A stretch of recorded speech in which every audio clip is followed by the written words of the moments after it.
So a lot of you guys have been asking me where the B5 cable is, and I I was going to do a video a long time ago, but this year I was graduating from high school, so I couldn't make one. And as you can see, I'm currently working on the engine itself. So yeah, it's been rough this year. But the B5 cable is here. This one is where you normally find your battery. It's right here, and you gotta take out the saddle, and it's right underneath it. I usually take out the battery because I don't wanna. I had problem in the past with this stuff. Nothing that can hurt you, but you gotta change a few of these. I don't remember the name of. You will have to change a few of these, and you have to find them around these things. But it's not a big deal. You just gotta take out a few screws. You take out the batteries. You take out the battery, and this is the ECU, and the B5 cable is right in here, where you can see all these cable over here. You just gotta pull this thing up. You pull it, and the ECU is disconnected. You take it out, and you see the cable that is cut it over here. Let me focus on it here. This is the cable, and I cut it. You can just pull it out from the ECU here. You can pull it out from its socket, but I find it easier to just cut it and let's say fuck it. But here on the top you have like 3 lines of cables, and there are 10 cables on the side here of every line. 10 sockets more likely. And there's A, B, and C. You can't get this wrong. You can't. It's very simple. Trust me, I did this on various models of Fantic 2017, which is mine, 2018, and 2019, and they are all the same. What changes on these bikes is just the looks of it, but the interior is always the same. But you see, you have A, B, and C.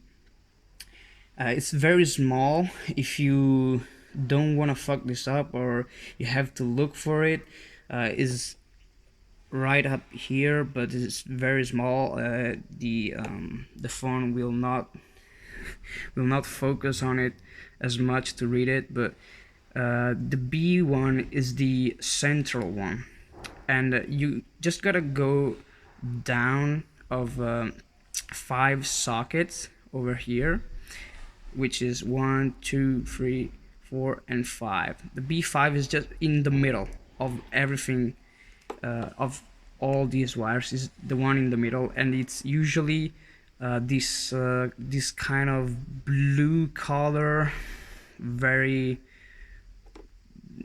it's kind of blue, yeah, and it's usually blue. Like I always find it a blue one, and you just gotta cut it, and the bike is unlocked. Like I know some of you have been asking me if this is the rev limiter cable, and the answer is no. It's not the rev limiter cable, because the rev limiter it's always the same. Also, if you wanna pull this thing in, you just gotta pull it in and close it, and it's gonna get into place again. And by the way, it's not the rev limiter cable. A lot of you guys that have this bike may notice that after a certain amount of revs, the bike doesn't have power anymore, but you still have plenty of RPMs to go through before hitting the rev limiter. but you're not gonna be able to do so in besides first gear maybe, or second gear. But even so, the bike is not gonna have power. Like, try with your stock one. If you pull the first gear, you'll notice that after some RPMs, the bike will not pull anymore. You will eventually hit the rev limiter, but you don't have the power to do so quickly. Okay. Now, this happens because this cable cuts the power at that amount of RPMs, because if they want to sell you this bike, they have to make sure it stays under 11 kilowatts. Okay. With this cable cut it, I'm pretty sure you'll go over the 11 kilowatts. And because I've tried it myself, and it goes very, like, a lot faster, a lot faster. This bike used to do 110, 113 kilometers per hour. With this cable cut it, I used to do 128 with the stock configuration, like stock everything, just the exhaust recycle pipe that is on the exhaust manifold, which starts right here. Now I cut it and I weld it back together. I don't have the cat anymore, and the exhaust itself is down there. It doesn't have a DB killer anymore. But just with this cut it, you will hit over 120 kilometers per hour easily, like easily.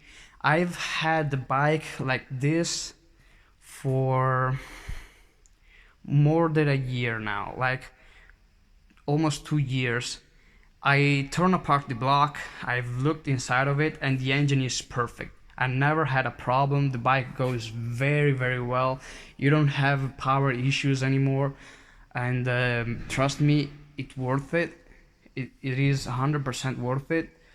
The bike goes very, very well after that. Like, it's very good to use it after you cut it. Like, you enjoy it every day, because the engine, like, screams like hell. You feel like you have more power. The bike goes a lot faster. Like, you hit 100 like super quickly. So you're gonna enjoy it after that, and it doesn't damage the engine block or everything else. And yeah, it's worth it. I hope you guys enjoyed this video and find it helpful, and see ya next time.